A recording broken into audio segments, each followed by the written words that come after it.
நம பார்வதி பதையே ஹர ஹர மகாதேவா. நாடுடைய சிவனே போற்றி, நாட்டவர்க்கும் இறைவா போற்றி. சித் சபேஷா சிவ சிதம்பரம் நம சிவகாமியை ஜெகதம்பிகே திருச்சிற்றம்பலம்.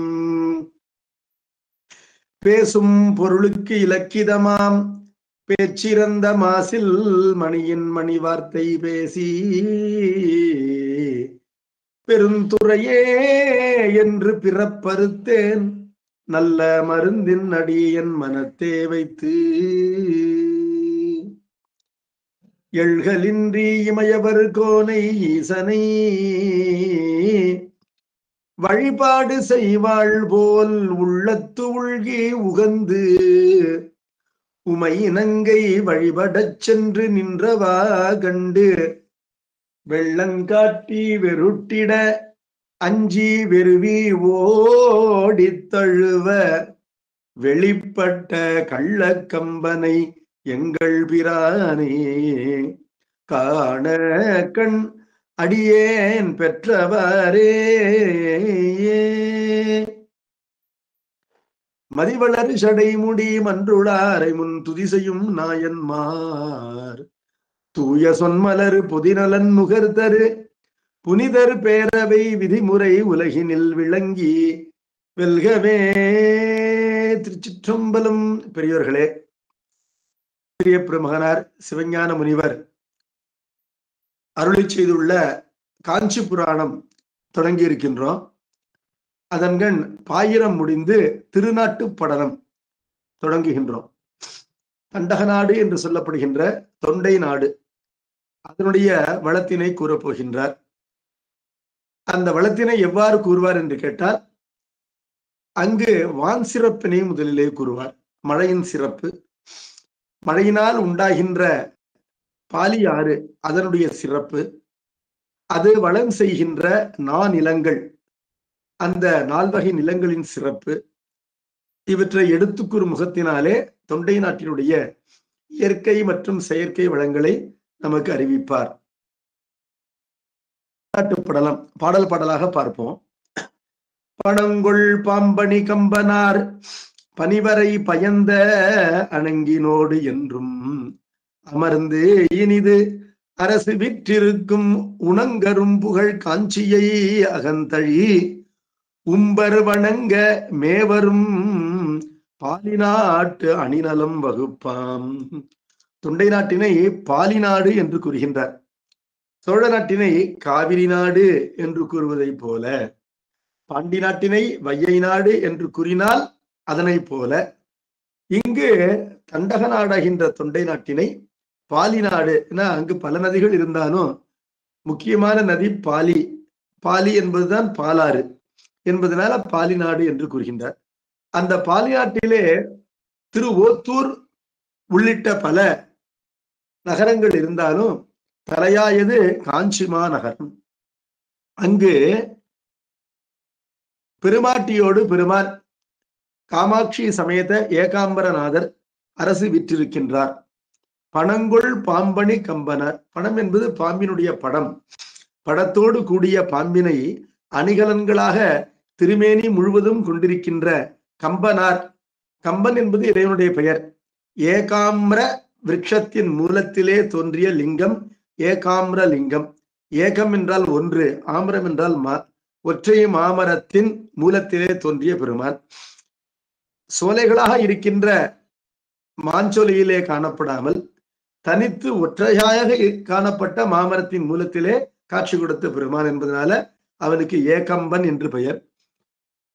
அதிலே முதல் எழுத்து குறையாக கம்பன் என்று கூறுவது உண்டு.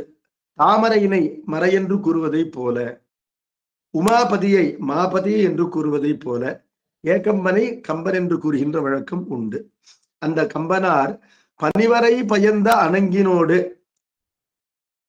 மூடிய இமயமலை பெற்றெடுத்த தெய்வத்தன்மை பொருந்திய மலைமகளோடு கூட என்றும் அமர்ந்து என்றால் ஊழிக்காலத்தும் அழியாது நித்தியவாசம் செய்கின்ற, அரசு வீற்று இருக்கும் அருளாட்சி புரிகின்ற, உணங்கரும் புகழ் என்றால் வற்றுதல் இல்லாத வாடி வதங்காத எல்லை இல்லாத அழிவில்லாத பெரும்புகழை கொண்ட காஞ்சியை அகந்தழி என்றால் காஞ்சிபுரத்தை உள்ளடக்கி, முக்கியமாக உள்ளடக்கி, உம்பர் வணங்க தேவர்கள் வணங்கும் வண்ணம் மேவரும் என்றால் விளங்கும் பாலிநாட்டு அணிநலம் வகுப்பாம், அதனை வகுத்து கூறுவோம் என்றால் விளக்கி நன்றாக கூறுவோம் என்பது பொருள்.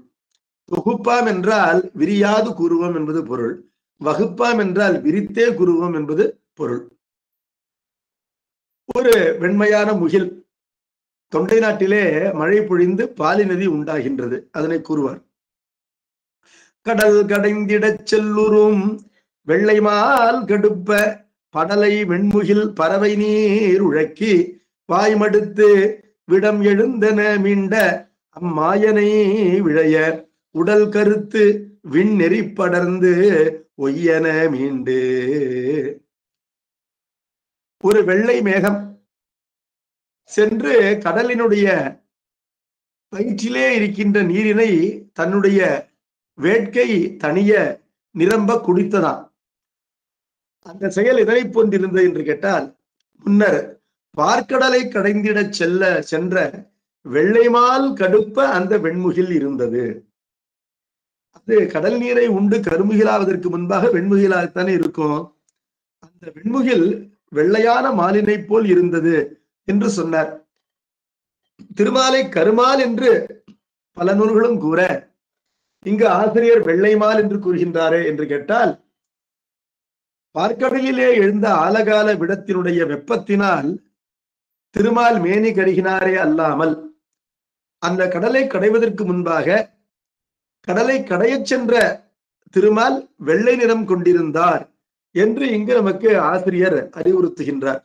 கடல் கடைந்திட செல்லுறும் என்றால் செல்கின்ற வெள்ளை மால், வெள்ளை நிறம் கொண்ட மால். கடலை கடைந்த பொழுது அந்த கடலை கடைவதற்கு மத்தாக மந்தர மலையை பயன்படுத்தினார்கள். அந்த மலையை உழக்குவதற்கு, அதாவது கலக்குவதற்கு கயிறாக 1000 தலை கொண்ட வாசுகி என்ற பெரிய பாம்பினை பயன்படுத்தினார்கள் தேவர்களும் அசுரர்களும். தன்னுடைய உடல் நோவு காரணமாக 1000 முகத்தாலும் வாசுகியானது தன்னுடைய நஞ்சினை கக்கியது. அகுது ஓர் ஆலம். கடலை கடைந்த காரணத்தினாலே அந்த எலக்ட்ராலிசிஸ் ப்ராசஸ்னால கடல் நீர் உடைந்து அதிலிருந்து ஓர் விடம் தோன்றியது. அது இன்னொரு ஆலம். இந்த 2 விடங்களும் கலந்த காரணத்தினாலே அது ஹாலாலம், ஆலகாலம் என்று சொல்லப்பட்டது. அந்த விஷத்தினுடைய ஜுவாலை வெப்பம் தாங்காமல் வெண்ணிறமும் பொன்னிறமும் கொண்ட எல்லா தேவர்களும் மேனி கருகினார்கள் என்று சம்பந்த பிள்ளையார் பந்தநல்லூர் தேவாரத்திலே நமக்கு காட்டுகின்றார். முருகினார் பொழில் சூழ் உலகினார் ஏத்த மொய்த்த பல்கணங்களின் துயர் கண்டு உருகினாராகி உறுதி போந்து உள்ளம் உண்மையால் ஒளிதிகள் மேனி கருகினார் எல்லாம் கைதொழுதெத்த. ஒளிதிகள் மேனி கொண்டவர்கள் தேவர்கள். அவர்களுக்கு தேவர்கள் என்ற பெயரே அவருடைய ஒளிதிகள் மேனியினால் அமைந்த பெயர் என்பதை அறிய வேண்டும். தீப்யதே இது தேவகா, ஒளி பொருந்தியவன் என்பதனால் அவனுக்கு தேவர் என்று பெயர். அந்த மேனி ஒளி வாடி கருகினார்களாம். ஒளி திகழ் மேனி கருகினார் எல்லாம் கைதொழுதெத்த. தேவர்கள் எல்லாம் உயிரச்சம் கொண்டு தங்கள் மேனி கருத்து போகவும் பெருமானிடத்திலே சரண் புகுந்து உயிர் பிச்சை கேட்க, கடலுள் நஞ்சு அமுதமா வாங்கி பருகினார் போலும் பந்தனை நல்லூர் பசுபதியாரே என்று கூறுவார். நின்றயம் பசுபதியாரே என்பதனால கடல் லஞ்சத்தினாலே மேனி கருகினார் வெள்ளை மால் என்ற செய்தி சம்பந்த பெருமானுடைய தேவாரத்திலே சொல்லப்பட்டிருக்கின்றது. இதற்கு முன்னதாக வால்மீகி ராமாயணத்துல சீதாதேவியை இராவணன் தான் தூக்கிச் சென்றிருக்கின்றான் என்ற செய்தியானது ஜட்டாயு மூலம் ராமபிரான் அறிந்தார். அறிந்து அவர் தெற்கு நோக்கி வருகின்றார். வரும்பொழுது கிஷ்கிந்தையிலே சுக்ரீவனோடு நட்பு கொள்கின்றார். வாலியை வதம் செய்கின்றார். சீதையை தேடுவதற்கு ஆட்களை அனுப்ப வேண்டும். அதற்கு தகுதியானவர் யார் என்று பார்க்கின்றார். பார்க்கும் பொழுது அங்கு ஜாம்பவான் என்ற வயதான கரடி இருக்கின்றது. பெரும் தவசி. அந்த கரடியினை பார்த்து, நீங்கள் சீதையினை தேடி கொண்டு வாருங்கள், கண்டு வாருங்கள் என்று கேட்கவும் அதற்கு ஜாம்பவான் மறுத்து, இளைஞனாகின்ற அனுமனை அனுப்புங்கள் என்று கூறுவதற்கு ஒண்ணு சொல்றாரு. வயசான கிழவன், என்ன போய் இந்த வேலையை செய்ய சொல்றீங்களே, இளைஞன் அனுமன், அவனிடத்திலே இந்த பணியை கொடுங்கள் என்று சொல்கின்றார். அப்பொழுது ஏனைய வானரங்கள் எல்லாம், நீங்கள் வயதாயிருந்தாலும் அந்த வயது மிகுதியினாலேயே அறிவும் ஆற்றலும் திறமையும் கொண்டிருப்பீர்கள் என்பதனால இந்த பணியை மறுக்கக்கூடாது. அப்படி என்னதான் உங்களுக்கு வயசாயிடுச்சு அப்படின்னு கேட்கிறாங்க. தனக்கு என்ன வயதாயிற்று என்பதை சொல்வதற்கு அவர் எப்படி சொல்கிறார், வெளுப்பாக இருந்த திருமாலினை நான் பார்த்திருக்கின்றேன் என்று கூறுகின்றார். அதாவது பார்க்கடலை தேவர்கள் கடைவதற்கு முன்பாகவே ஜீவித்திருந்திருக்கிறார். யாரு? ஜாம்பவான். அவ்வளவு காலம் அவர் உயிரோடு இருக்கிறார் என்பது பொருள். என்பதனால திருமால் பார்க்கடலை கடைவதற்கு முன்பாக வெள்ளையாக இருந்தார். அந்த கடலை கடையச் செல்கின்ற வெள்ளை மாலை போல இப்பொழுது உபரி நீர், உப்பு கடலை கடைவதற்காக, நீரினை பருவதற்காக வெறு வெண்முகில் சென்று சேர்ந்தது. பறவை என்றால் சமுத்திரம். படலை வெண்முகில் பறவை நீர் உழக்கி அந்த சமுத்திரத்தினை கலக்கி வாய்மடுத்து அதனை நன்றாக பருகி விடம் எழுந்தன மீண்டாம் மாயனை விடைய. எழுந்தன என்ற சொல்லுக்கு எழுந்ததால் என்பது பொருள். நஞ்சு எழுந்தவுடனே திரும்பி வந்தார் அந்த திருமால். வெள்ளை மாலாக சென்று கருமாலாக திரும்பினார். விழைய என்றால் போல என்பது பொருள். இந்த இடத்துல ஊம உருவாக பயன்படுகின்றது. விரும்ப என்பது பொருள் என்று. அந்த மாயனை விழைய என்றால் மாயனை போல் காணப்பட உடல் கருத்து இந்த வெண்முகில் கருமுகிலாக மாறி விண்ணெறி படர்ந்து ஆகாயத்திலே ஆகாய மார்க்கமாக வந்து ஒய்யென மீண்டு விரைந்து சென்று அற்றை ஞான்று மால் கையிலையை சரணடைந்தாங்கு பொற்ற நந்தி என் சாரல் சூழ் பொறுப்பினை குறுகி கற்றைவார் சடை சுந்தரன் கடவ வான் மதுரை முற்றும் நான் முகில் என வரை முழுவதும் பொதிந்து. அற்றை ஞான்று என்றால் பழங்காலத்திலே, இப்பொழுது தற்காலத்திலே கண்முன்னால் ஒரு வெண்முகில் கடல் நீரை பருகி கருமுகில் ஆகியது என்று சொன்னார். பழங்காலத்திலே என்று சொன்னால் அந்த பார்க்கடலை கடைந்த புராண காலத்திலே மால் திருமாலானவர் கையிலையை சரணடைந்தாங்கு தன் மேனி கருகிய உடனே கைலாயத்திலே சென்று இறைவன் திருடியிலே விழுந்து புகலிடம் கோரினார். அதை போல இப்பொழுது வெண்முகில் கருமுகில் ஆகிய உடனே என்ன பண்ணுது? பொற்ற என்றால் அழகான என்பது பொருள். பொன் என்ற சொல்லின் அடியாக பிறந்த எச்சம், பெயரச்சம். பொன் என்றால் அழகு, பொற்ற என்றால் அழகிய. நந்தியன் சாரல் சூழ் பொறுப்பினை குறுகி நந்திமலை, அந்த நந்திமலையை சென்று சேர்ந்தது இந்த வெண்முகில் கருமுகிலாகி. நந்தி என்ற பெயர் ஒற்றுமையினால நந்திமலை என்பது நந்தி இருக்கின்ற மலை. நந்தி என்பவன் இறைவன், சிவபெருமான் இல்லையா? பேர் நந்தி என்று சொல்லப்படுபவன் சிவபெருமான், பிருகன் நந்தி என்று அவருக்கு பெயர். வைச்ச பொருள் நமக்காகுமென்றெண்ணி நமச்சிவாய அச்சம் ஒழிந்தேன் அணிதில்லை அம்பலத்தாடுகின்ற பிச்சன் பிறப்பிலி பேர் நந்தி உந்தியின் மேலசைத்த கட்சியின் அழகு கண்டால் பின்னை கண்கொண்டு காண்பதென்னே என்று அப்பர் பெருமானுடைய தில்லை பதிகம். என்பதனால நந்தி இருக்கின்ற மலை நந்திமலை, நந்தி இருக்கின்ற மலை கைலை மலை. முன்பு திருமால் நந்தி இருக்கின்ற கைலை மலையை சரணடைந்ததை போல, கருமால் சரணடைந்ததை போல இந்த கருமுகில் நந்திமலை என்ற மலையினை சென்று குறுகியது, சேர்ந்தது. சேர்ந்து அந்த மலை முழுவதும் இந்த மேகமானது கரிய நிறத்திலே ஒரு குடை போல பரவி நின்றதாம். நந்திமலையினுடைய வெவ்வேறு சிகரங்கள் அவையெல்லாம் கொடுமுடிகள் என்று சொல்லப்படும். Various peaks of the Nandimalai. அவற்றைக்கு மேலே ஒரு கரிய குடை போல இந்த மேகமானது சென்று நின்றது.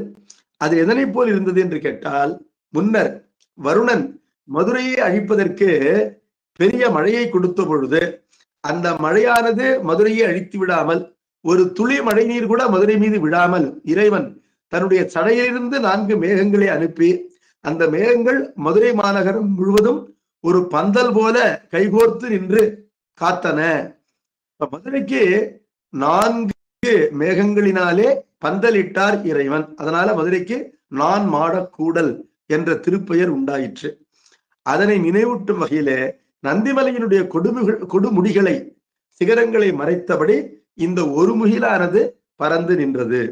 கற்றைவார் சடை சுந்தரன், கற்றையான நீண்ட சடையினை கொண்டிருக்கின்ற சுந்தரன் என்றால் சோமசுந்தர கடவுள், கடவ என்றால் ஏவ.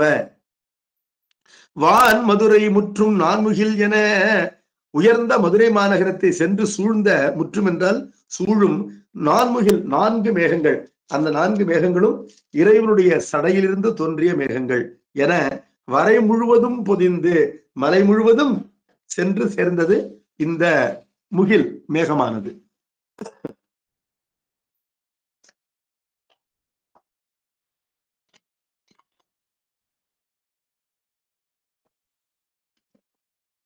முறிந்த வெண்டிரை கருங்கடல் முகட்டினை குழித்து விரிந்த வெள்ள நீர் மடுப்புழி கரந்துடன் மேவி கரிந்திடத் தனை செய்த தீவடவையின் களவை தெரிந்து வில்லுமிழ் தடித்து என திசைதொறும் சிதறி.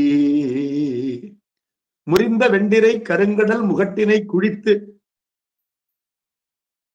மறிந்து விழுகின்ற வெண்மையான அலைகளை கொண்டிருக்கின்ற கரிய கடல், அந்த கடலுடைய மேற்பாகத்தினை குழி செய்து உள்ளே சென்று அதனுடைய வயிற்றிலே இருக்கின்ற விரிந்த கடல் நீர் வெள்ளத்தினை மடுப்புழி என்றால் குடிக்கும் பொழுது கடலின் வயிற்றுக்குள்ளே இருப்பது ஒரு தீ என்று புராணங்கள் கூறுகின்றன. படபா முகாகினி என்றதற்கு பெயர். படபா என்றால் குதிரை, குதிரையின் முகம் கொண்ட ஒரு நெருப்பு சமுத்திரத்திற்குள்ளே அதன் வயிற்றிலே இருக்கின்றது.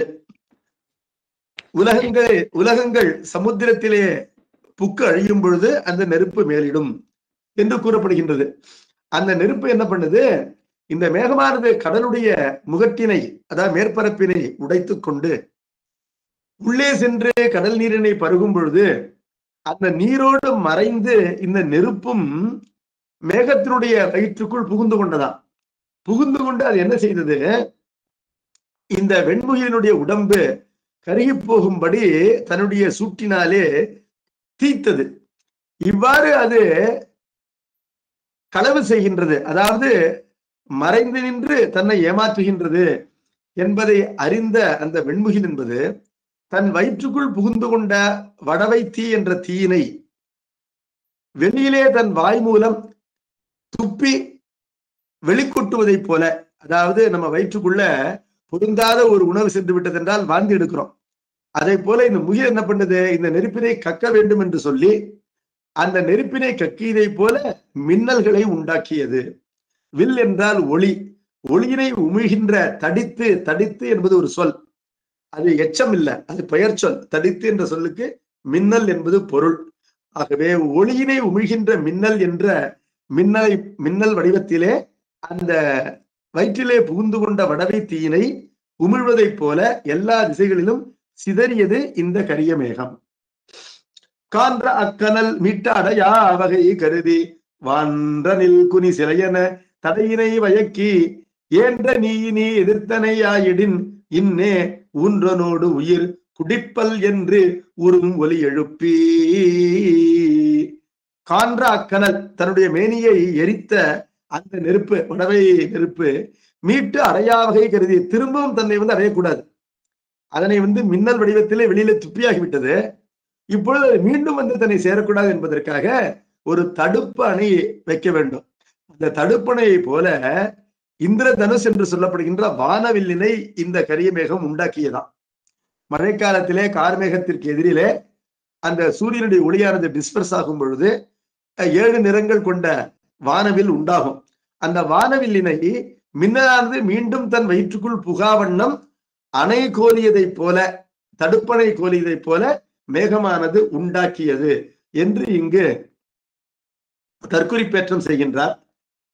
அது மட்டுமில்ல, நீ மீறி என்னை சேருவா என்றால் உன்னை உயிரோடு குடித்து விடுவேன் என்று அதனை எச்சரிப்பதை போல இடி இடித்து கட்டியதான். இடி இடித்தல் என்பது மிகுந்த ஒலியினை உண்டாக்குதல். ஒருவர் சினத்தினாலேதான் உரத்த குரலிலே பேசுவார்கள். அதே போல இந்த மேகமானது நீ என்கிட்ட வாலாட்டினேன்னா பார்த்துக்க, உன் உயிரோடு உன்னை குடித்து விடுவேன் என்று அந்த தீயினை பார்த்து கூறுவதை போல இடிமுழக்கம் செய்தது. அடுத்து அடுத்து உரும் என்றால் இடி. அடுத்து அடுத்து அலைமோது தெண்டிரை புனல் அளக்கர் உடுத்த பாரில் உன் கிளையலாம் முதலற ஒருங்கே படுத்து நின்வலி பற்றுவன் என யான் என பகைமை தொடுத்த வஞ்சினம் கொண்டு அடல் மேல் அமர் தொடங்கி. அதோடு இந்த மேகத்திற்கு சினம் அடங்கவில்லையா? அது என்ன பண்ணது? உன் இனமாகின்ற நெருப்பு என்பது இந்த பூமியிலே எங்கேயுமே இருக்கக்கூடாது. தொடர்ந்து அலை மோதுகின்ற தெளிந்த அலைகளை கொண்ட சமுத்திரமாகின்ற கரையினை கொண்ட, அதனால் அது உடுப்பு போல் இருக்கின்றது, புடவை போல் இருக்கின்றது. அதனை உடுத்திருக்கின்ற பெண் போலும் இந்த பூமி. அந்த பூமியிலே படவை தீயினுடைய உறவாகின்ற ஏனைய எந்த நெருப்பும் இருக்கக்கூடாது.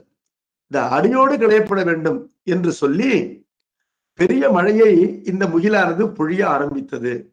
உலகிலே இருக்கின்ற எல்லா நெருப்புகளும் அவிந்து போகும்படி வஞ்சினம் கொண்டு என்றால் சபதம் செய்து உன்னை குலத்தோடு வேறறுப்பேன் என்று ஆணையிட்டு அழல் மேல் அமர தொடங்கி நெருப்பின் மேல் போரிடத் தொடங்கியது இந்த மழை நீர் என்று பார்க்கின்றோம்.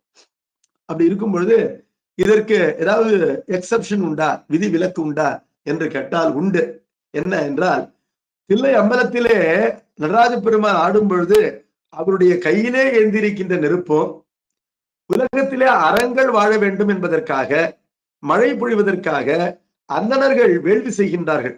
அப்பொழுது மழை என்றால் மேகம், மேகத்திற்கு வலிமை சேர்ப்பது அவர்கள் செய்கின்ற வேள்வி, அதற்கு உறுப்பாவது நெருப்பு என்பதனால தனக்கு உபகாரியாக இருக்கின்ற வேள்வி நெருப்பு மற்றும் அம்பலவானருடைய கையிலே இருக்கின்ற நெருப்பு ஆகிய இந்த இரண்டு நெருப்புகளை தவிர உலகில் இருக்கின்ற எல்லா நெருப்புகளும் அவிந்து போக வேண்டும் என்று சினம் கொண்டு மழையானது பெருமழையாக பெய்ய தொடங்கியது.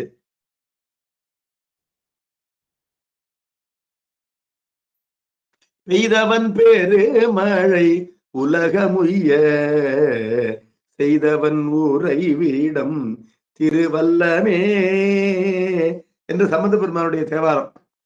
பெரிய மழை என்பது இறைவருளாலே பெய்ய தொடங்கியது. விச்சை மந்திர வலியினால் விங்கு நீர்மழையை வச்சிர கணையாக்கி மெய் வளமெனக் கருளும் பொச்சமில் மறை வேள்வியும் புனிதன் என்று அழலும் எச்சமாக மற்ற எவையும் ஈண்டு இருகென இயம்பி. வேத மந்திரங்களுடைய விச்சை என்றால் கல்வி, வேத கல்வி. கற்றாங்கெரியோம்பி கலியை வாராமே செற்றார் என்பதனால அந்த அந்தணர்கள்லாம் வேத விதிப்படி வேத மந்திரங்களை கொண்டு செய்கின்ற வேள்வியினாலே மழையானது உலகிலே பெய்கின்றது.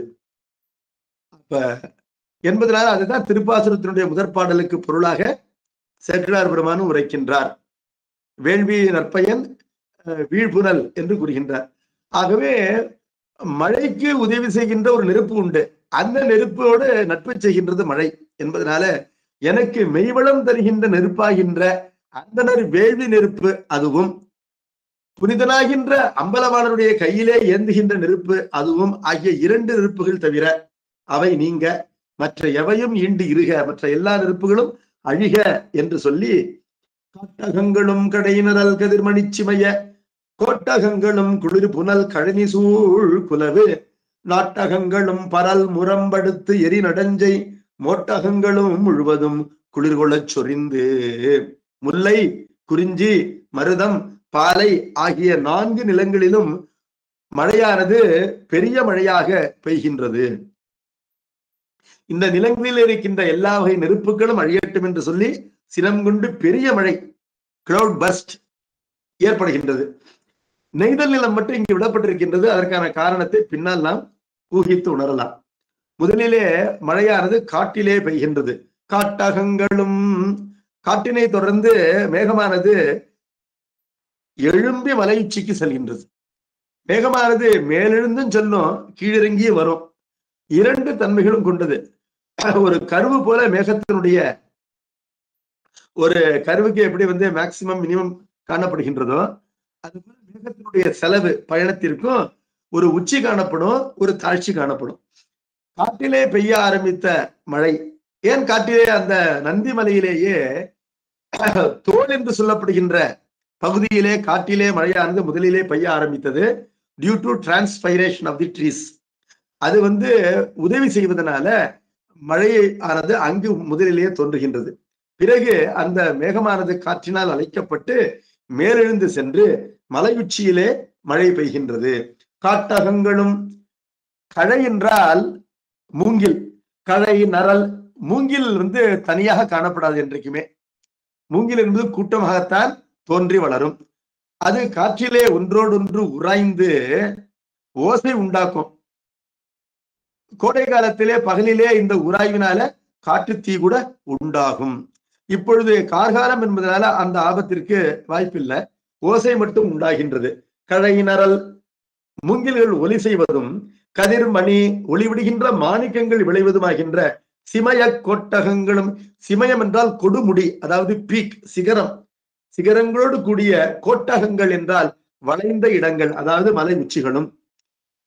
குளிர் புனல் கழினி சூழ்குலவு நாட்டகங்களும். குளிர்ந்த நீரானது தேங்கி இருக்கின்ற படனங்களோடு கூடிய காணப்படுகின்ற நாட்டகங்கள் என்றால் மருத நாட்டகங்களும். வயலும் வயல் சார்ந்த இடமும் மருதம், மலையும் மலை சார்ந்த இடமும் குறிஞ்சி, காடும் காடு சார்ந்த இடமும் முல்லை. முல்லையோ குறிஞ்சியோ வேனிற்காலத்திலே மழை பெய்யாது, பெய்ய வேண்டிய மழை பெய்யாது மறுக்கவும், உச்சி காலத்திலே தீந்து காணப்படுகின்ற அந்த நிலை பாலை என்று சொல்லப்படும். பாலைக்கென்று தனி நிலம் இல்லை. அப்பொழுது இந்த மழையானது காட்டிலே பெய்தது, மலை கோட்டிலே பெய்தது, பிறகு கழனி நாட்டிலே பெய்தது. அப்புறம் பரல் முரம்பு அடுத்து எரிநடஞ்சை ஒட்டகங்களும். பரல் என்றால் கூழாங்கல், அந்த கூழாங்கல்கள் விரவி காணப்படுகின்ற. முரம்பு என்றால் பாறைகள், மேட்டுப்பகுதிகள்.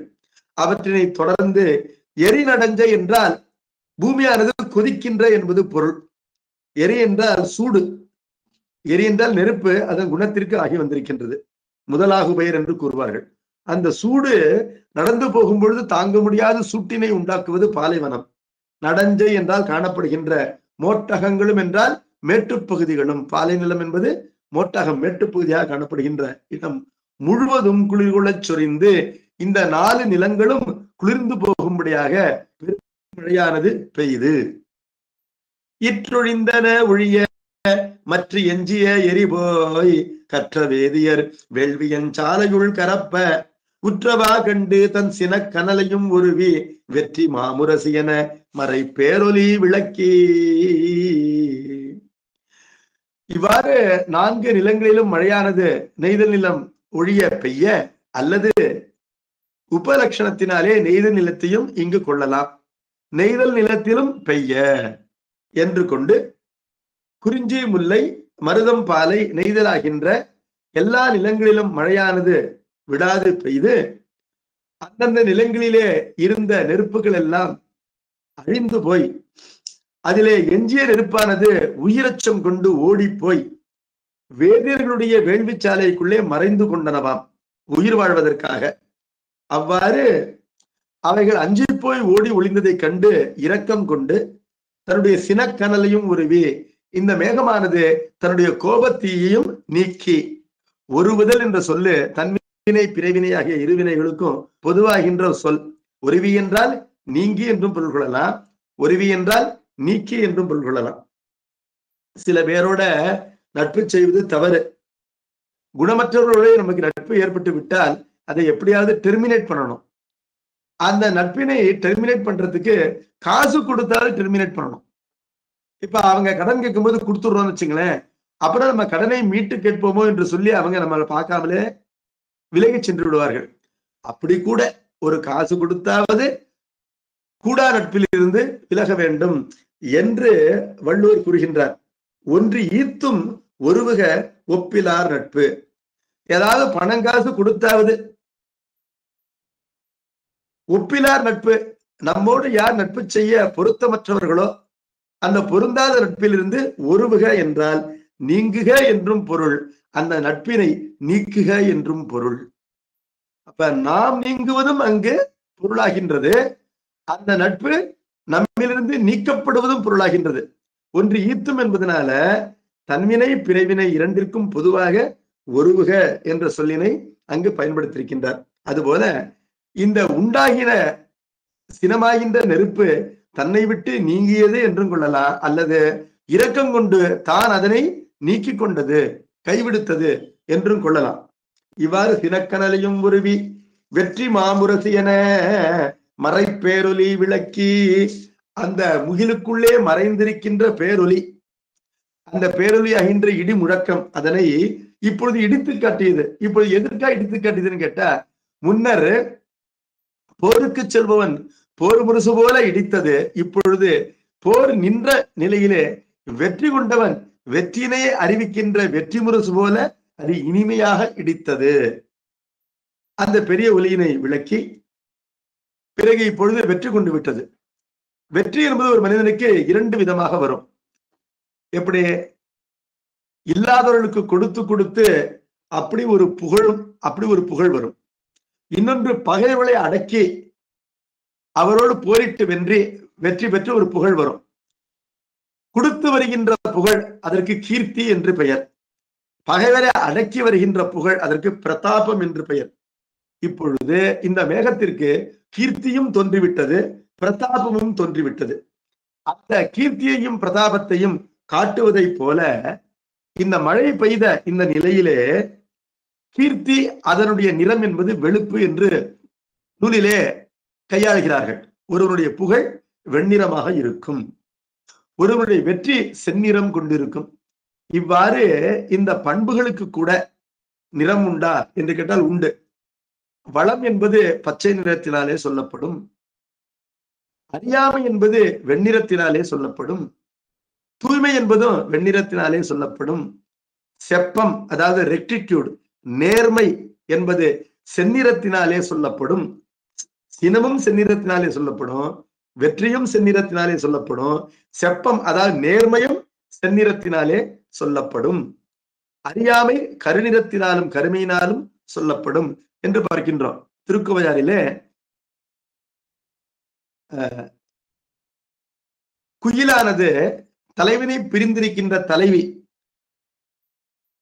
அவருடைய இல்லத்திலே தோட்டத்திலே இருக்கின்ற மரங்கள் தோறும் மாமரங்கள் தோறும் குயிலானது கூட்டமாக வந்து அமர்ந்து ஜோடியாக இருந்து கூவி மகிழ்கின்றது. அதனுடைய கூவுதலை கேட்டு இவள் காதினை பொத்திக் கொள்கின்றாள். என்னை துன்புறுத்துவதற்காகவே இந்த குயில்கள் கூவுகின்றன, நான் தலைவனை பிரிந்திருக்கின்றேன். அந்த குயில் இவளுக்கு தொடர்ந்து கருநிறம் கொண்டதாக காணப்படுகின்றது. கணந்தோறும் கருக்கின்ற நிறம் கொண்ட குயில் என்று அதனை வெறுக்கின்றார். வெறுக்கும்போது என்ன சொல்றா? சிற்றம்பலம் ஆதரியா கூழின் மலிமனம் போன்று இருளா நின்ற கோகிலம் என்று அதனை திட்டுகின்றாள். தில்லையிலே வாழ்ந்து கொண்டு அம்பலவாணரை தரிசிக்க வேண்டும் என்ற எண்ணம் இல்லாமல் வேளா வேளைக்கு மெனு மாற்றி மாற்றி சுவை கண்டு உண்டு வயிற்றினை நிரப்புகின்ற சாப்பாட்டு ராமர்கள் என்று சொல்றோம்ல, அவங்களுடைய மனமானது அறியாமையினாலே இருண்டு கிடப்பதை போல இந்த குயிலினுடைய புற நிறம் தொடர்ந்து இருண்டு கிடக்கின்றது, கருத்து கொண்டிருக்கின்றது என்று கோவையாரிலே சொல்லப்பட்டிருக்கின்றது. அப்பொழுது அறியாமையின் நிறம் கருப்பு என்று உணர்த்தப்படுகின்றது. இந்த கோவையாரை மேற்கோளாக காட்டுகின்றார் பரிமேலழகர் திருக்குறள் உரையிலே. அங்கு இந்த உலகத்திலே தூய துறவிகளை காண்பது அரிது, இல்லை என்று சொல்ல முடியாது. ஆனால் அந்த காலத்திலேயே கூட துறவிகள் புறத்தோற்றம் துறவு தோற்றம் கொண்டிருந்தாலும் அகத்திலே இறைவனுடைய கருணை இல்லாத பட்சத்திலே அவர்கள் தங்களுடைய கூடா ஒழுக்கத்தினை மறைத்து வாழ்பவர்களாக இருப்பார்கள். அப்பொழுது அவர்களுக்கு ஒரு எடுத்துக்காட்டு சொல்ற, குன்றிமணி என்று ஒரு மணி உண்டு. அது சிவப்பு நிறம் கொண்டது, ஆனால் அதனுடைய மூக்கு கருப்பாக இருக்கும்.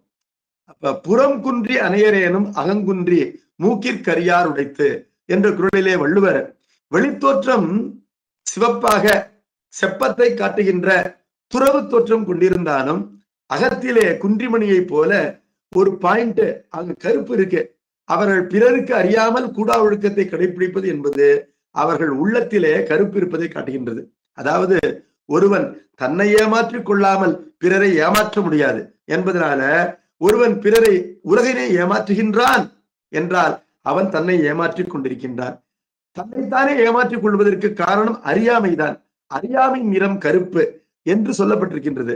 அப்பொழுது பரிமேலழகர் சொல்றாரு, அறியாமைக்கு நிறம் கருப்பு என்பதனை திருக்கோவையாரை கொண்டு அறிக என்று அவர் அதை எடுத்துக்காட்டாக கையாள்கின்றார்.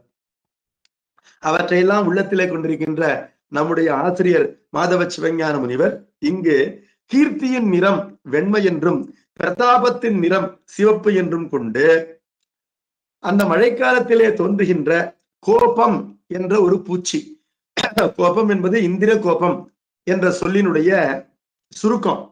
இந்திர கோபம் என்பது வடமொழி சொல். தம்பல பூச்சி என்று தமிழிலே கூறுவார்கள். அது மழைக்காலத்திலே வேலிகள் தோறும் தோன்றுகின்ற தன்மை கொண்டது. அது நெருப்பை போல் சிவந்த நிறம் கொண்டது. முல்லை என்பது கார்காலத்திலே மலரும் ஒரு பூ. கொன்றையும் முல்லையும் கார்காலத்திலே மலரும் பூக்கள் என்று இலக்கியத்திலே காணப்படுகின்றன. ஆனால் தற்காலத்திலே கொன்றையும் முல்லையும் வேனிற்காலத்தில் தான் மலர்வதை பார்க்கின்றோம். இதற்கான காரணமானது அடியனுக்கு தெரியாது. ஆனால் பழங்காலத்திலே இந்த இரண்டு மலர்களும் கார்காலத்திலே பூத்தன என்று நூல்களிலே பார்க்கின்றோம். அந்த முல்லையானது வெண்ணிறம் கொண்டது. ஆகவே இந்த மேகத்தினுடைய புகழை பறைசாற்றுவதை போல வெண்ணிறம் கொண்டு முல்லைகள் மலர்ந்தன. மேகத்தினுடைய பிரதாபம் வெற்றி, அது நெருப்போடு போரிட்டு வெற்றி கொண்டு விட்டது என்பதை காட்டுகின்ற அந்த செந்நிறம் கொண்ட பூச்சிகள் பறக்கின்றன என்று சொன்னார். தனது கீர்த்தியும், கீர்த்தி எதனால் உண்டாவது? தானத்தினால், கொடையினால் உண்டாவது கீர்த்தி. மழையினாலே உலகிற்கு நன்மைகள் விளைகின்றன என்பதனால அதற்கு கீர்த்தி உண்டாயிற்று. மழையினால் நெருப்பு அவிந்து போயிற்று என்பது அதனுடைய வெற்றியை காட்டுகின்றது. அனல் செய் கோபமும் முல்லையும் என எங்கும் அமைத்து தன்னுடைய கீர்த்தியையும் பிரதாபத்தையும் எல்லாவிடத்திலும் காணச் செய்து, தம்பல பூச்சியினாலும் முல்லை மலரினாலும் எல்லாவிடத்திலும் காணச் செய்து, புனிதமாம் அவை தன்னையும் பொதிந்து கொண்டென்ன பனி விசும்பினில் சிவந்து வெண்ணிறம் படைத்தன்றே. ஒருவருடைய கீர்த்தியும் பிரதாபமும் பூமியிலே நிலை பெற்று வாழும். அதே போல விண்ணிலே இருக்கின்ற முகிலினுடைய கீர்த்தியும் பிரதாபமும் பூமியிலே இந்திர கோபமாகவும் முல்லை மலராகவும் காணப்படுகின்றன. ஆனால் ஒருவன் வையத்துள் வாழ்வாங்கு வாழ்ந்தான் என்று சொன்னால் வானுரையும் தெய்வத்துள் வைக்கப்படும் என்ற திருக்குறளுக்கு ஏற்ப ஒருவன் அறநெறிப்படி பொருள் ஈட்டி தானம் செய்து தவம் செய்து வாழ்வான் என்றால் அவருடைய புகழ் அவன் வாழ்கின்ற காலத்திலும் மறைந்த காலத்திலும் பூமியில் விளங்குவதோடு அல்லாமல் அது விண்ணிலும் தேவருலகத்திலும் விளங்கும் என்பதற்கேற்ப இந்த செந்நிறமும் வெண்ணிறமும் பூமியில் மட்டும் காணப்படாமல் இந்த முகிலையும் பொதிந்து கொண்டன. அதாவது ஒரு மனிதன் புகழை ஈட்டினால் அவன் செல்கின்ற இடங்களுக்கெல்லாம் அவனோடு அந்த புகழ் செல்லும், அது விண்ணுலகமாய் இருந்தாலும் என்பதை போல இந்த முகிலானது விண்ணிலே காணப்படும் பொழுதும் வெண்ணிறமும் செந்நிறமும் கொண்டு காணப்பட்டது என்று கூறுகின்றார். வெண்ணிறம் அதனுடைய கீர்த்தியையும் செந்நிறம் அதனுடைய பிரதாபத்தையும் காட்டும்படி அந்த முகிலுக்கு எப்படி இருக்கு? வெளுப்பு சிவப்பு இருக்கு. எப்படி இருக்கும்னு கேட்டா, மழை பொழிந்து தீர்ந்த பிறகு அந்த கருமுகில் வெண்ணிறமும் செந்நிறமும் கொண்டு விளங்குதல் இயல்பு. அதான் மழை தீர் காலம் என்றும் இலையுதிர் காலம் என்றும் சரதிருத்து என்றும் கூறப்படுகின்ற காலத்திலே மழை பெய்து தீர்ந்த அந்த முகிலானது செந்நிறமும் வெண்ணிறமும் தன்னகத்தை கொண்டு காணப்படும்.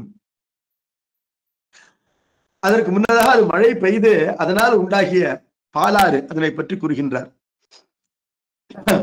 உடுவணி குடுமிக்கோடு பிளவுபட்டு உடைய பெய்யும் கொடுமழைக்கு ஆற்றாது அங்கண் குளிர் பயல் மாற எண்ணி நெடுமலை எடுத்து காட்டும் நெட்டிதழ் காந்தள் கொள்ளி விடுசுடர் கனலி அந்த புனலொடும் விந்ததன்றே. உடு என்றால் நட்சத்திரம். உடு அணி குடுமி கோடு. குடுமி என்றால் சிகரம், கொடுமுடி. நட்சத்திரங்களை அணிந்திருக்கின்ற உயர்ந்த மலை உச்சிகள், அவை வளைந்தும் காணப்படுகின்ற இயல்பு கொண்டவை. அந்த மலை உச்சியிலே இந்த மழையானது பெருமழையாக பெய்த காரணத்தினாலே பாறைகள் உடைந்து அந்த மலையுச்சியானது பிளவுபட்டு உடைய பெய்கின்ற மழை. அந்த மழையை பத்தி என்ன சொல்லலாம்? கொடிய மழை என்று சொல்லலாம். அந்த கொடுமழைக்கு ஆற்றாது, போதும் போதும் இந்த மழை பெய்தது போதும் என்று மனம் உடைந்து போகும் பொழுது உலகத்திலே ஒரு வழக்கம் உண்டு. என்னன்னா, கொல்லி, அந்த கொல்லியை எடுத்து காட்டுவார்களாம் குழந்தைகள்லாம் வேடிக்கையாக.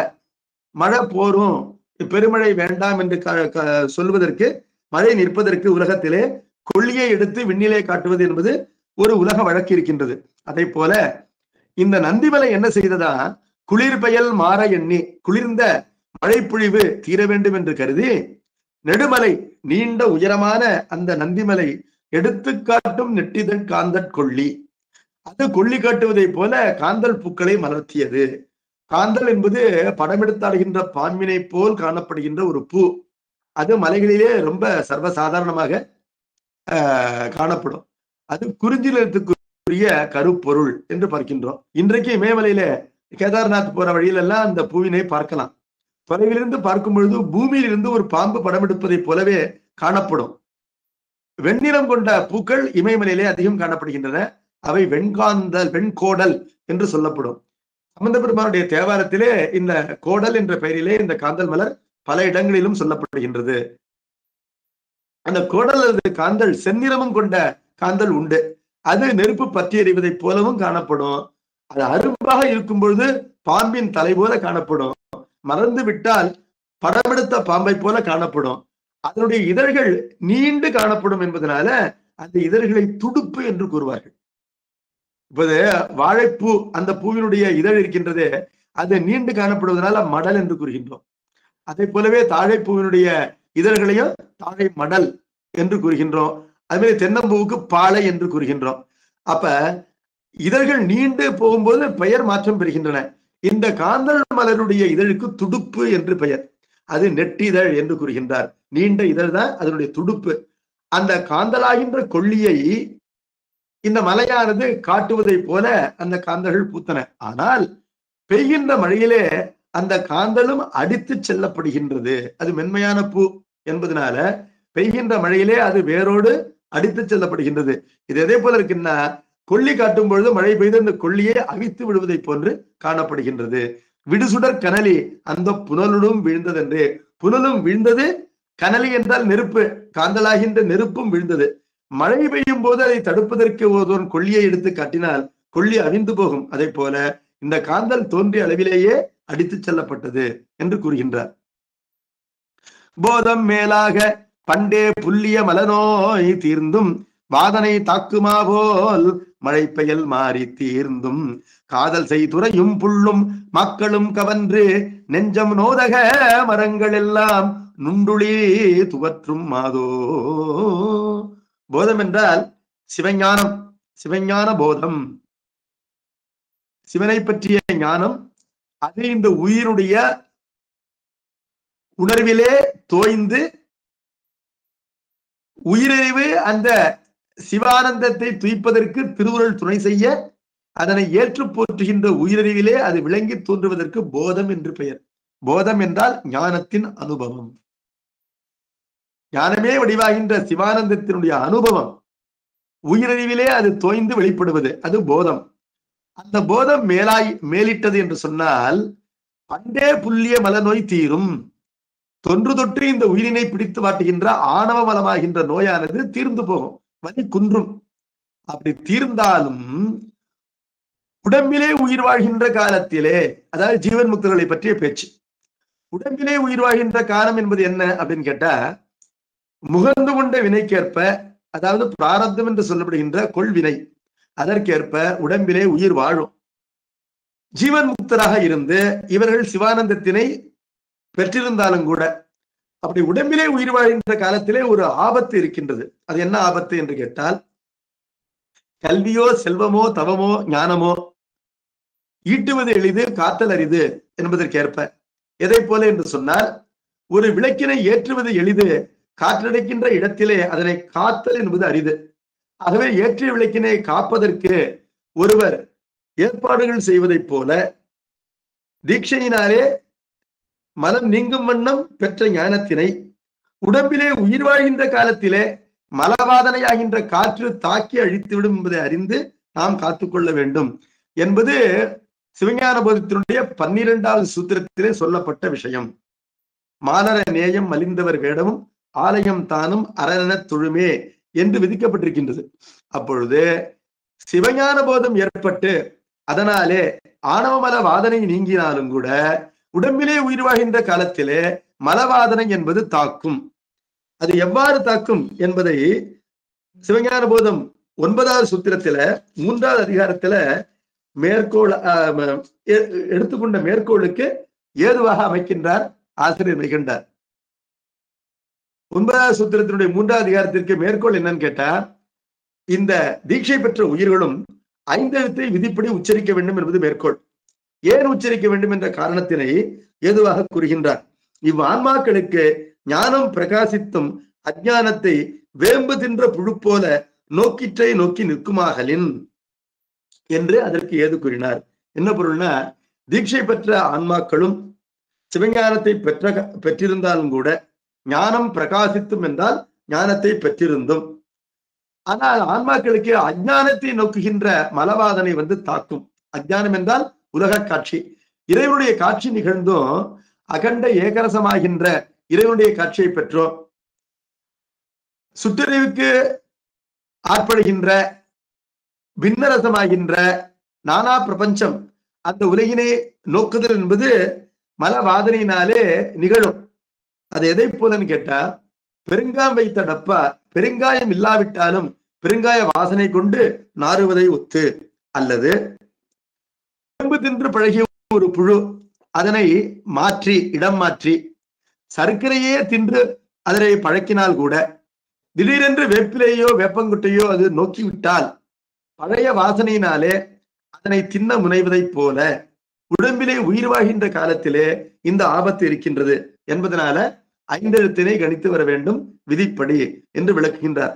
அதே போல அதை எதற்காக உண்மையாக்குகின்றார் நம்முடைய ஆசிரியர் என்று சொன்னா, போதம் மேலாக பண்டே புல்லிய மலநோய் தீர்ந்தும் வாதனை தாக்குவதை போல ஆணவமலம் வலியடங்கிய பிறகும் ஆணவமலத்தினுடைய வாசனை ஒருவனை தாக்குவதை போல இப்பொழுது பெருமழை நின்ற பிறகும் சிறு துளி அந்த சாரல் அது நிற்காமல் அது பெய்கின்றது. அது எப்படி பெய்கின்றது அப்படின்னு கேட்டா, அது பறவைகளும் விலங்குகளும் கவலைப்படும்படி அவருடைய நெஞ்சமானது அஞ்சும்படி மரங்களில் எல்லாம் அமர்ந்த அந்த மழையானது நுண்துளி துவற்றும். பெய்யும் பொழுது பெரிதாக பெய்த மழை இப்பொழுது மழை நின்ற காலத்திலே மரக்கிளைகளிலும் இலைகளிலும் அமர்ந்திருக்கின்றது. அது காற்று வீசும் பொழுது சிறு சாரலாக கீழே துளிக்கின்றது. அது துளிப்பதை கண்டு அஞ்சுவன யார் என்று கேட்டால் பறவைகளும் விலங்குகளும் மீண்டும் மழை வருமோ என்று அஞ்சுகின்றன. ஆனால் அறிவுடை மாந்தர் அஞ்ச மாட்டார் என்பதனால மலவாதனை தாக்கும் பொழுது அஞ்சாதிருப்பாரும் உண்டு என்று பார்க்கின்றோம். ஏகனாகி இறைவனில் நிற்கின்ற அந்த பக்குவியான ஆன்மாக்கள் மலவாதனை தாக்குவதனாலேயே மருண்டு விட மாட்டார்கள் என்பதனால இங்கு புல்லும் மாக்களும், அதாவது அகிரிணை உயிர்கள் மட்டும்தான் அஞ்சும் என்று அழகாக கூறியிருக்கின்றார் நம்முடைய ஆசிரியர். சிந்திக்க சிந்திக்க ஆழமான கருத்துக்களை கொண்டதாக இந்த பாடலை அமைத்திருக்கின்றார். அடுத்தது, கனை பெயல் எழிலி கூட்டம் கலிவிசும் பகடு பொழுந்த நனைமுடி நந்தி குன்றம் நலிபட பொழியும் தென்னீர் புனைமறை வசிட்ட மேலோன் செருத்தலான் பொழிந்த தீம்பால் வனை புகழ் வெள்ளம் என்ன திசைதொறும் வழிந்த மன்னோ. மன்னோ என்பது அசைநிலை. கனை பெயல் எழிலி கூட்டம். கனை பெயல் என்றால், கனை என்றால் நெருங்கிய என்பது பொருள். நெருங்கிய எழிலி என்றால் மேகம். பெயல் எழிலி என்றால் மழை பெய்கின்ற மேகம். அப்ப மழை நீர் இல்லாத வெளுத்த மேகமும் உண்டு. இது மழை பெய்கின்ற மழை மேகம். அவற்றினுடைய கூட்டம் கலி விசும்பு அகடு பொழுந்த ஒலிக்கின்ற ஆகாயத்தினுடைய வயிற்றினை துளைத்த ஒலி என்பது ஆகாயத்திற்கு குணம், சப்தம் என்பது ஆகாயம் என்ற பூதத்தினுடைய குணம் என்று சொல்லப்பட்டிருக்கின்றது. வெளியிடை ஒன்றாய் விளைந்தாய் ஒற்றி என்று திருவாசகம் இதனை கூறுகின்றது. அந்த ஒலியினை தன்னுடைய குணமாக கொண்டிருக்கின்ற விசும்பினுடைய அகடு போழ்ந்த அந்த அதனுடைய வயிற்றினை கிழித்து கொண்டு உயரே செல்கின்ற நனைமுடி நந்தி குன்றம், விசும்பினுடைய வயிற்றினை கிழித்து கொண்டு மேலே செல்வது என்பது நந்திமலை. அந்த நந்திமலை இருக்கின்றது, அது தேன் விளங்குகின்ற உச்சியினை கொண்டது. அதாவது அங்கிருக்கின்ற மரங்களிலே, உச்சி மரங்களிலே தேன் கூடு கட்டப்பட்டிருக்கின்றது என்பது பொருள். நனை என்றால் தேன், பூ அரும்பு என்று சொன்னாலும் பொருந்தும். நனைமுடி நந்தி குன்றம் நலிபட பொழியும் தென்னீர். அந்த மலையானது உச்சியிலே தாங்க முடியாது குளிரும்படியாக மழையானது பெய்கின்றது. பொதுவாகவே மலை உச்சி என்பது குளிரும். மழை பெய்து விட்டால் அது உறைபனி போல நம்மால எவ்வளவு கம்பளி பொத்திக்கிட்டாலும் அடங்காத உடம்பானது உதரும் என்று பார்க்கின்றோம். அப்படி நலிபட என்றால் குளிர் அதிகரிக்க, நலி என்றால் குளிர், பொழியும் தென்னீர் பொழிகின்ற தெளிந்த மழை நீர். மழை நீர் என்பது கலங்காத நீர். பூமிக்கு வந்தால்தான் அது கலக்கத்தை உறும். விண்ணிலே இருக்கின்ற நீர் கலங்காத நீர். அந்த தெளிந்த நீர் புனைமறை வசிட்ட மேலோன் செருத்த ஆண் பொழிந்த தீம்பால் மனைபுகழ் வெள்ளமென்ன திசைதொறும் வழிந்த மன்னோ. அந்த மலையிலிருந்து எல்லா திசைகளிலும் மழை நீரானது அருவிகளாக பெருகி ஓடுகின்றது. அது எதை போல இருக்குன்னா, வசிட்டமாமுனிவருடைய அந்த ஆசிரமத்தில் இருக்கின்ற காமதேனு என்ற பசு, அந்த பசுவினுடைய முலை இருக்கின்றது, அது பெரிய மடியாக இருக்கும், நிறம் பால் கொண்டது என்பதனால பெருத்த மடி. செருத்தல் என்றால் முலை மடி, அது பெரிய மடி. அந்த பெரிய மடியிலிருந்து அதனுடைய காம்புகள் மூலம் பொழிகின்ற பால் என்பது அது பெருகி 4 திசைகளிலும் ஓடும் தன்மை கொண்டது. அதே போல இந்த மழை நீரானது நந்திமலையினுடைய உச்சியில் இருந்து எல்லா திசைகளிலும் பொழிந்து ஓடுகின்றது, பால் போல பொழிந்து ஓடுகின்றது. கண்ணகன் குடிமிக்குன்றில் கல்லன கரங்கியார்த்து விண்ணிவர் ஏணி என்ன வியன்முடி தொடுத்து வீழும் தன்னரா அருவியெல்லாம் தலை தலை விரிந்து சென்று புண்ணிய பாலியாற்றில் சேர்ந்துடன் போயமாதோ. அப்படி அந்த நந்திமலையினுடைய சாரலிலே, பள்ளத்தாக்கிலே பாலியாறு நந்திமலையிலே தோன்றி கீழிறங்கி பூமியிலே ஓடிக்கொண்டிருக்கின்றது. அந்த பாலியாற்றிலே மழை நீரானது பல அருவிகள் வடிவம் கொண்டு பாலாற்றிலே சென்று சேர்கின்றன. கண்ணகன் குழுமிக்குன்று என்றால் பரந்த இடம் கொண்ட அந்த நந்திமலையினுடைய உச்சியிலே கல்லென கரங்கி என்றால், கல் என்பது ஒரு ஓசை குறிப்பு. கல் என்று வேகமாக ஒலித்தால் எப்படி ஒலி உண்டாகுமோ அதே போல மழை பெய்கின்ற ஒலி அவ்வாறு ஒலித்து, ஆர்த்து என்றால் ஆரவாரித்து, விண்ணிவர் ஏணி என்ன, இது என்னன்னா மழையினால் உண்டாகிய அருவிகளின் ஒலியை கூறுகின்றார். இப்ப நீங்க பார்க்கலாம், 100 அடி 200 அடி உயரத்திலிருந்து பெய்கின்ற அருவிகளை இமயமலையில பார்க்கலாம். நெருங்க நெருங்க அருவியினுடைய ஓசையானது நமக்கு அதிகரிக்கும். சற்று அருகிலே, நன்றா அருகிலே சென்று பார்த்தால் தீபாவளிக்கு பட்டாசு வெடிப்பதை போல அந்த ஒலியானது உண்டாகும். என்னன்னா, அருவியிலே நீர் என்பது கணந்தோறும் அதிகரிக்கும் குறையும் என்பதனால பட்டாசு வெடிப்பதை போன்ற ஒலியினை பார்க்கலாம். வசுதாரா என்று ஒரு அருவி இருக்கின்றது. பத்ரிநாத்திலிருந்து 3-6 கிலோமீட்டர் தொலைவில் இருக்கின்றது, இந்தியா சைனா பார்டர்ல. அது ஒலிக்கின்ற ஒலியானது இவர் டபடபா டபடபா என்று ஒலிக்கும். அது அதான் கல்லென கரங்குதல். இந்த அருவிகள் அவ்வாறு ஒலிக்கின்றன. இந்த இமயமலையினுடைய அருவியின் சிறப்பினை அநேகதங்காபதம் தேவாரத்திலே சம்பந்த பெருமான் கூறுகின்றார். அந்த தேவாரத்தை எடுத்து நீங்க படிச்சு தெரிஞ்சுக்கலாம். அந்த அருவிகள் உயரத்திலிருந்து பூமியிலே விழுகின்றன. தொலைவிலிருந்து பார்க்கும் பொழுது பூமியிலிருந்து விண்ணுலகிற்கு அமைக்கப்பட்ட வெண்ணிறமான ஏணிகளைப் போல அந்த அருவிகள் காணப்படுகின்றன. விண்ணிவர் ஏணி என்ன வியன்முடி தொடுத்து, இவர்கள் என்றால் ஏறுதல், விண்ணிற்கு ஏறி செல்கின்ற ஏணியை போல வியன்முடி தொடுத்து என்றால் அகன்ற நந்திமலையினுடைய உச்சியில் இருந்து வீழும் என்றால் கீழே அடிவரை வீழும் வரையிலும் வீழ்கின்ற.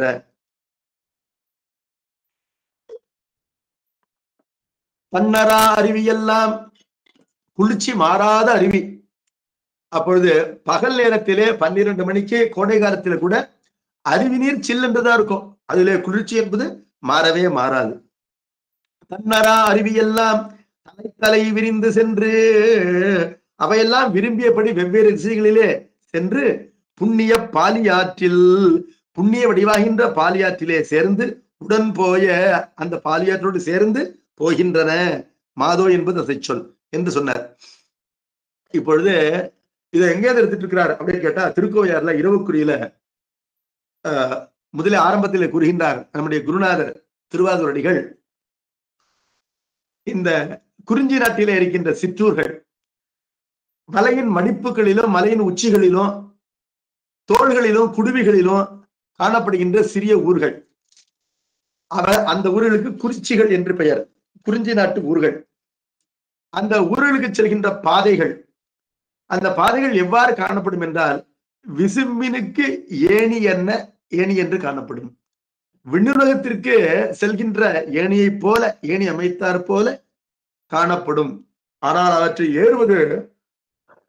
ஏற எண்ணுவோருக்கு உள்ளத்திற்கும் பெரும் அச்சத்தை தருகின்ற அளவிற்கு வழுக்கும் என்று சொன்னார்.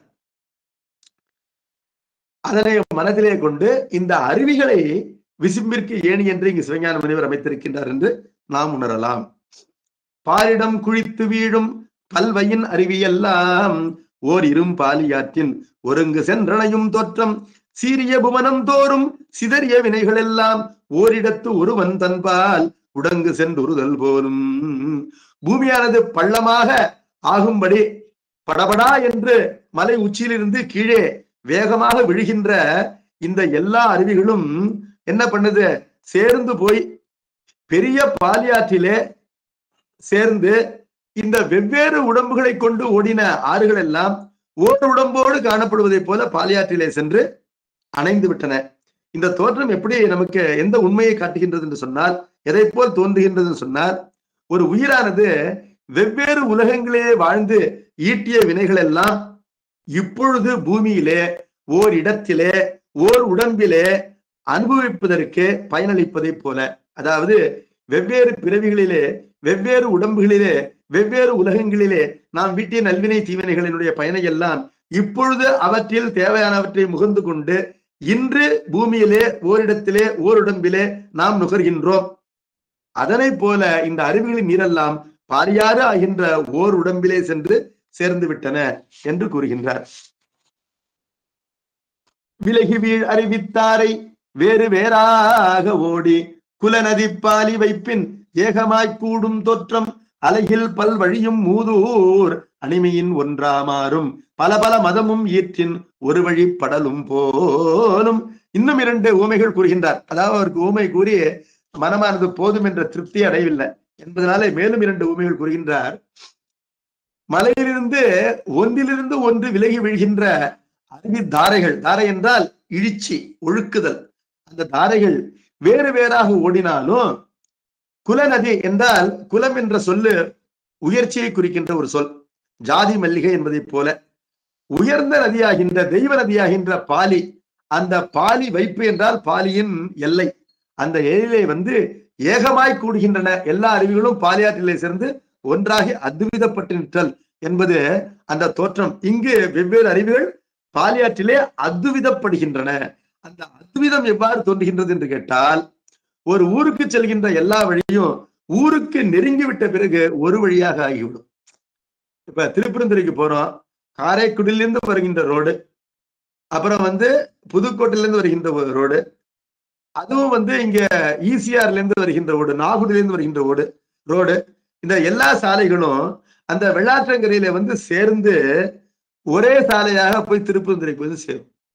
அப்பொழுது ஒரு பெரிய ஊருக்கு வெவ்வேறு திசைகளிலிருந்து வருகின்ற சாலைகள் எல்லாம் ஊருக்குள்ளே கூடுவதை போலவும், அதே போல வெவ்வேறு சமய கோட்பாடுகளும் ஒழுக்கங்களும் ஆச்சார நியமங்களும் கட்டுப்பாடுகளும் வழிபாட்டு விதிகளும் கொண்டிருக்கின்ற பலவிதமான சமயங்களும் இந்த பூமியிலே இறைவனை உண்மையாக சென்று அடைகின்ற நேரத்திலே ஒன்று போல் காணப்படும், ஒரு வழிப்படும். அப்பொழுது இறைவனை உணர்ந்தவர்கள், ஒரு வழியிலே உணர்ந்தவர்கள் இன்னொரு வழியிலே உணர்ந்தவர்களை இலக்காரம் செய்ய மாட்டார்கள். இந்த மதச்சண்டை எல்லாம் உணராதவர்கள் பட்சத்துல நிகழ்வதுதான். உணர்ந்தவர்களுக்குள்ளே சண்டையே கிடையாது. அது என்ன காரணம்னா, அந்த ரோட்ல வந்தவனும் நான் வந்திருக்கிற ஊருக்கு தான் வந்திருக்கிறான் என்ற உணர்ச்சி ஊருக்கு சென்றவனுக்கு ஏற்படும். அதனை இங்கு கூறுகின்றார். பல பல மதமும் ஈற்றின் ஒரு வழி படலும் போலும் என்று சொன்னார். மேலும் ஒரு உமை சொன்னார். மலையனகைத்தனைய காட்சி வயின் அறிவித்தாரை சீலை நின்றிழிந்து மண்மேல் திரண்டு சென்றனையும் தோற்றம் உலவையோடிகளிச் சேடன் உயர் வரை குடுமியெல்லாம் பந்தலை விரித்து பொத்தி கிடந்த பான்மை போலும். இந்த அருவிகள் எல்லாம் மலையினுடைய பல முகடுகள் பாறைகளை பிடித்து கொண்டு அந்த பாறை இடுக்கில் இருந்து மழை நீரானது அருவி நீராக கீழே பாய்ந்து வருகின்றது. இந்த காட்சி எப்படி இருக்குன்னா, ஆதிசேடன் தன்னுடைய 1000 படங்களினாலும் கைலை மலையை ஒரு காலத்திலே தான் பிடித்து கொண்டு காக்க முனைந்தான். அந்த வாயுதேவனோடு ஆதிசேடனுக்கு ஒரு பகை உண்டாயிற்று, ஒரு வாத போர். அந்த போரிலே காற்றின் வலிமையை விட அந்த காற்றை தடுக்கின்ற தந்தை வலிமையே பெரிது என்று காட்டுவதற்காக காற்றானது வேகமாக கைலை மலை மீது மோதிய பொழுது அந்த கைலை மலையை காப்பதற்கு தன்னுடைய 1000 படங்களையும் எடுத்துக்கொண்டு போர்த்தி கொண்டான். யாரு? இந்த ஆதிசேடன். அப்படி போர்த்திய பொழுது அந்த கைலை மலையினுடைய சில சிகரங்கள் மட்டும் வாயுதேவனால் ஊதப்பட்டு அது பறந்து பூமியிலே வந்து விழுந்தன. அந்த சிகரங்களால் ஆவத தட்சிண கைலாசங்கள் என்று சொல்லப்படுகின்ற திருச்சிராப்பள்ளி, திருநல்லூர் முதலிய திருத்தலங்கள் எல்லாம் தட்சிண கைலாசம் என்று சொல்லப்படும். என்ன காரணம்னா, கைலை குன்றத்தினுடைய பாறைகளே பூமியில் வந்து அந்த காற்றினாலே அலைகழிக்கப்பட்டு வந்து விழுந்தன என்று புராணங்கள் கூறுகின்றன. இப்பொழுது கைலை மலையை காப்பதற்கு ஆதிசேடன் படம் எடுத்து போர்த்தி கொண்டதை போல அருவிகள் எல்லாம் இந்த மலையினை போர்த்தி கொண்டதை போல காணப்படுகின்றன என்று கூறினார். தொடர்ந்து இந்த பாலி நதியினுடைய சிறப்பினையும் அது எவ்வாறு தொண்டை நாட்டிற்கு வளம் சேர்க்கின்றது என்ற சிறப்பினையும் வருகின்ற புதன்கிழமை என்று பார்ப்போம். நம பார்வதி பதையே ஹரஹ மகாதேவா சித் சபேஷா சிவசிதம்பரம் திருச்சிற்றம்பலம்.